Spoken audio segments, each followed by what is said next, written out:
pessoal, aqui é o professor Maxwell de História e hoje eu vou dar aula para o 9º ano. E o assunto que a gente vai discutir hoje vai ser os governos de Itamar Franco e Fernando Henrique Cardoso, conhecido como FHC. Mas para a gente falar, antes de falar do governo desses presidentes, nós temos que falar um pouquinho mais lá atrás, só para relembrar, do governo do José Sarney, tá? A inflação estava super alta, desemprego, o salário mínimo totalmente desvalorizado, o poder de compra do povo estava atingido, ninguém conseguia comprar nada porque a inflação era muito alta. E outra, as pessoas estavam fazendo mais investimentos bancários do que investimentos em novas empresas. Aí vai aparecer o Collor de Mello, né? Fernando Collor de Mello, candidato a presidente. Ele veio de Alagoas, certo? Ele era governador lá e veio como caçador de Marajá. Ele estava falando que ia caçar os corruptos do estado dele. Aí ele vai para o segundo turno com o Lula e vai vencer as eleições. Logo que ele entra, ele coloca lá a primeira-ministra dele, Zélia Cardoso de Mello, e ele diz que não vai mexer no dinheiro dessa galera que estiver na poupança. Aquele dinheiro que estava sendo investido, ele falaram que ele ia pegar esse dinheiro. Só que o pessoal fez o quê? Correu antes para os bancos, pegou o dinheiro e transferiu tudo para a caderneta. E quando ele foi lançar o plano Collor, a primeira coisa que ele foi fazer foi pegar o dinheiro de todo mundo, tanto da poupança como dos investimentos. Aí o povo ficou doido, né? E chateado, claro. E Collor de Mello foi uma das coisas do seu governo que ficou marcado. E aí, tá. O Collor de Mello, ele era um presidente, garotão, ainda tinha 40 e poucos anos, novo, jovem. Tanto é que nas eleições dele, muitos jovens trabalhavam para ele, e ele veio assim com campanha revolucionária, com efeitos especiais nos programas eleitorais, muito investimento. Tanto é, Collor de Mello, apesar do que ele fez, tomar o dinheiro do pessoal, foi depois dado o dinheiro. Tanto é que teve amigos meus que botou lá o dinheiro nos investimentos, e quando o Collor meteu a mão no dinheiro, quando recebeu, não recebeu nem um terço do dinheiro. Para vocês verem que o negócio foi feio. Aí, o Collor de Mello, certo, ainda vai fazer algumas coisas. Ele começa a bater de frente com o Congresso Nacional, tá? Ele não tem uma boa relação com o Congresso. E também teve algumas coisas que ele fez, na qual, por exemplo, ele falou que ia acabar com a estabilidade dos funcionários públicos. Outra coisa também, ele vai fazer entrar no Brasil, certo? Que ele chamava os carros do Brasil de carroça, né? Que antigamente os carros eram fáceis, reconhecidos nessa época, que eram Fusca, Brasília, Opala, Chevette e assim vai. Era fácil reconhecer.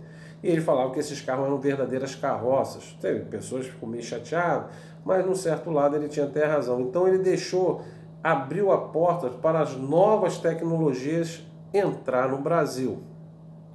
Até aí é o lado bom. Mas aí ele não foi morar no Palácio da Alvorada, ele foi morar na casa da Dinda. Era um sítio que tinha lá, que ele tinha, não sei se tem ainda, né? Lá em Brasília, na qual ele saía todo dia para dar uma corridinha. E era um meio de promover ele. E ele vinha com mensagem, né, no peito e vinha correndo, sempre assim. Só que ele, por exemplo, vai trazer a Eco 92, até esqueci de falar isso, vai ser no seu governo que vai vir a Eco 92, onde o pessoal ia discutir os problemas climáticos no mundo. E o Brasil vai sediar esse Eco 92. Isso tudo vai ser no governo do Collor de Mello. Mas aí, ele, dentro desses planos dele, ele não consegue resolver os problemas da inflação, não consegue resolver os problemas econômicos, e ainda para piorar, o irmão dele, chamado Pedro Collor, vai denunciar a corrupção de caixa 2 de campanha dele. Que quem dirigia essa campanha dele era um cara chamado Paulo César Faria, mais conhecido como PC Farias. PC Faria, ele pegou dinheiro de campanha e fez um caixa 2, não declarou esse dinheiro na campanha. Então o que vai acontecer? O irmão dele, Pedro Collor, vai denunciar e vai estourar o escândalo. Como ele não estava tendo uma boa relação com o Congresso, nós sabemos, né, que o impeachment ele não é uma coisa jurídica só, é também uma coisa política. E se você não tiver uma boa relação política com o Congresso, com certeza, se você estiver errado e eu estiver dentro da lei, o Congresso te derruba. E foi isso que aconteceu com ele. Tanto é que ele tentou renunciar, ele renunciou ao cargo de presidente, mas mesmo assim os congressistas levaram o processo dele até o final. Então sai Collor de Mello e entra seu vice, o Itamar Franco. Tanto é que o pessoal, quando ele entrou, o pessoal fez uma brincadeira falando: e aí, como está o Brasil? E o Brasil está mar, porque ele era mineiro. Tá? Ele já faleceu, mas ele era mineiro. E ele vai botar como ministro da fazenda dele, Fernando Henrique Cardoso, que vai lançar o Plano Real. O Plano Real faz um sucesso danado, consegue colocar R$1 valendo $1 e assim ele consegue controlar a inflação e vem com as ideias neoliberais. Essas ideias neoliberais falavam que o Estado tinha que cuidar só do Estado, privatizar as empresas e tentar controlar as participações sindicais. Então tudo isso está dentro das ideias neoliberais.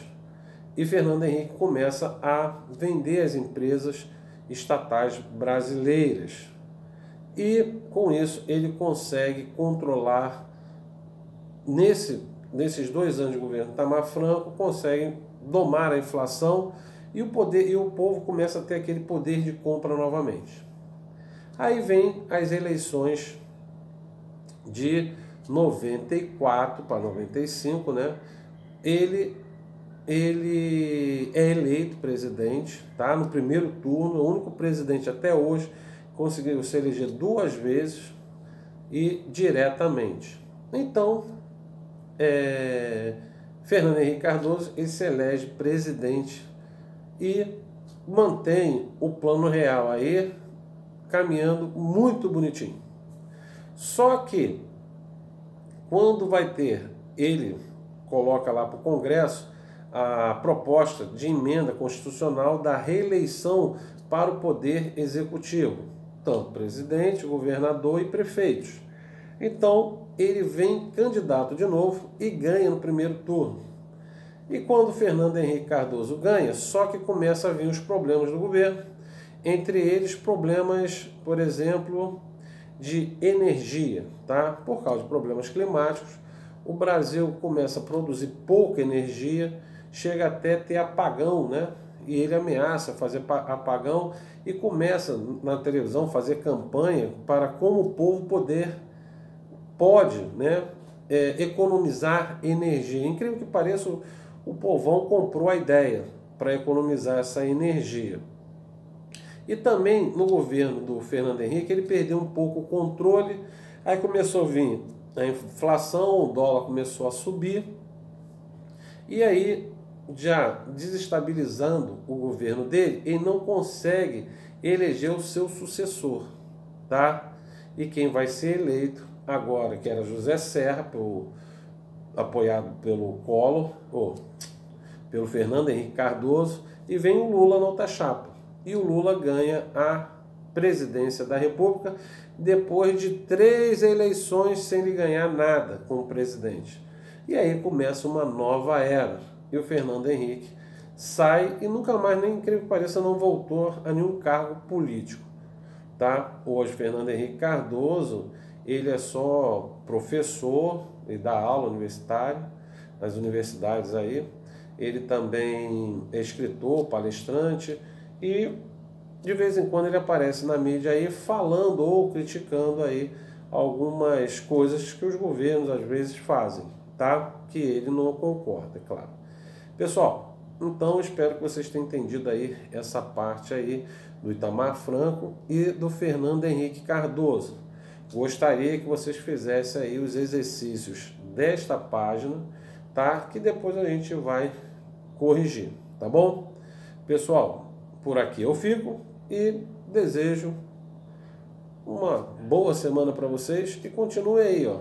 Os que não estão podendo ir para a escola, continuem se protegendo, usando máscara, álcool gel, não esquece não, tá bom? Pessoal, um abraço e até a próxima videoaula. Tchau!